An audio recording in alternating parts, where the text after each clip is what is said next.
立法院这礼拜嘛要审查财政收支未分发的修正草案，也毋过目前中央政府的总预算案搁卡关。早起立法院是吵吵闹闹，有另外立委认为讲应该爱先审总预算，再搁来审财违法。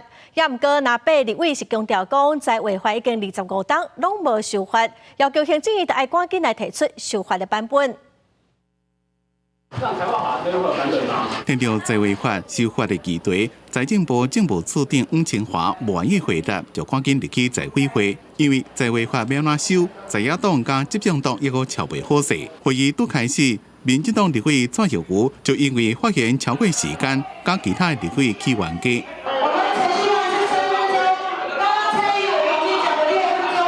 针对着财政收支未分法，财政部目前也无提出版本。行政院长杜英泰伫做分讲，现行的版本就是上好的版本。财政部表示，针对税值分配，也就是中央分配予地方，中央会透过统筹税款，抑个一般性补助款的财源，一直予地方。也若水平分配，目前也甲地方会议讨论分配。 虽然有初步的共识，但是也搁努力。只是财违法究竟要怎修？目前那立法也搁伫咧讨论。我比较担心的是蓝白是不是有点精神错乱？